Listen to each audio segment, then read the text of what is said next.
बिहार विधानसभा में एक बार फिर से मुख्यमंत्री नीतीश कुमार जो है वो गुस्से से लाल हो गए। शराबबंदी पर विपक्ष ने सरकार को घेरा तो मुख्यमंत्री अपना आपा खो बैठे और नेता विपक्ष विजय सिन्हा से भिड़ गए। मुख्यमंत्री ने कहा कि हम क्यों माफी मांगेंगे, तुम माफी मांगो।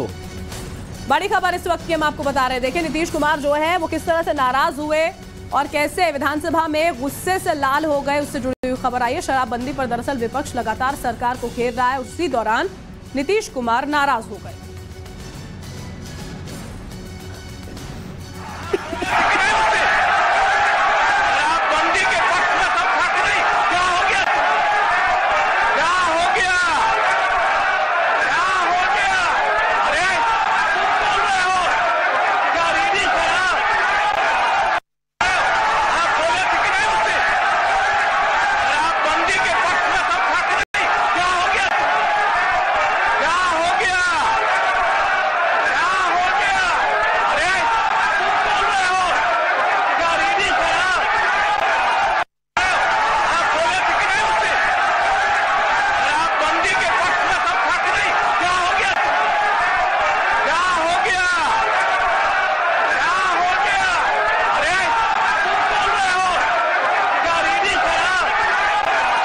हमारे सहयोगी इस वक्त हमारे साथ जुड़ गए साकेत। ये पहली बार नहीं, इससे पहले भी हमने देखा है कि काफी गर्मा गर्मी गहमा गहमी हुई है और अचानक से काफी आक्रोशित हो गए हैं, लेकिन एक बार फिर से वही आक्रोश। भाई अगर गलती हुई है तो सवाल तो पूछा जाएगा ना।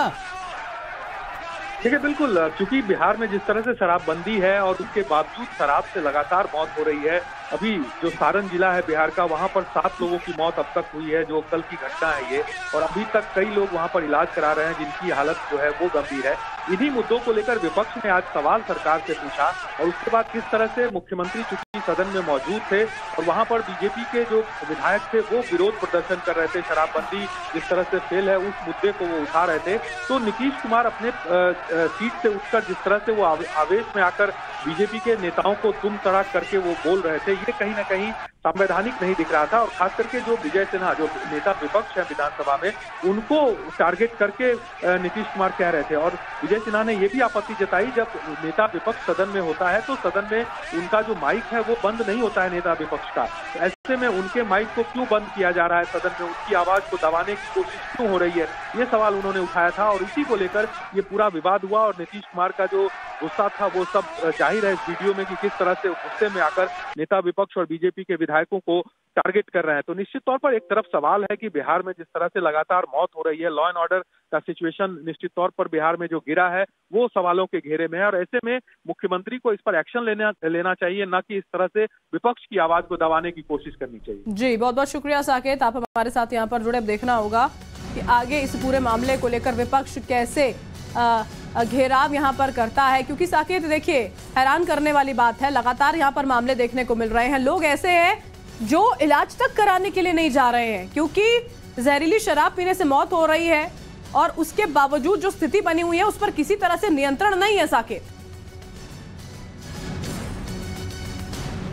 इसके अंदर जो खामियां है उसे आखिर दूर क्यों नहीं किया जा रहा है? अगर कोई शराब से मौत किसी की होती है तो उसके परिवार के लोगों पर भी पुलिसिया जुल्म होता है, तो ऐसे में उन चीजों को हटाने की जरूरत है, ऐसे नियम कानून को हटाने की जरूरत है। और इसके बजाय अगर आप ये कहेंगे कि बिहार में शराबबंदी सफल है, ये कहीं से भी उचित नहीं होगा। और उसी मुद्दे को लेकर आज सदन में भी बीजेपी का जो विरोध था वो था कि आखिर सरकार अगर शराबबंदी लागू करती है तो उसमें नियम कानून को साफ तौर से उसको देखे, क्योंकि जो निर्दोष है उन्हें इसमें ना फंसना पड़े, उन पर कार्रवाई ना हो। इन्हीं मुद्दों को लेकर लगातार विवाद सदन के अंदर भी होता है और इसी को लेकर आज हुआ भी। और जिस तरह से आज सदन के अंदर नीतीश कुमार ने अपना आपा खोया है, ये कहीं से भी उचित नहीं है। और सदन की कार्रवाई से बीजेपी के विधायकों ने वाकआउट किया और बाहर आकर उन्होंने मीडिया से भी बात की कि आखिर इस तरह से अगर लोकतंत्र में विपक्ष की आवाज को दबाया जाएगा तो जो जनता का मुद्दा है वो आखिर कैसे सदन में उठेगा, कैसे उसका जो हल है वो निकलेगा, ये अपने आप में सवाल है। और इस पर विधानसभा में मुद्दे उठते भी इसलिए हैं कि सरकार उन मुद्दों पर जवाब दे जो जनता से जुड़े हुए होते हैं। एक बार फिर से सुनवाते हैं कि जब विपक्ष की तरफ से सवाल उठाए गए तो कैसे तिलमिला गए मुख्यमंत्री नीतीश बाबू।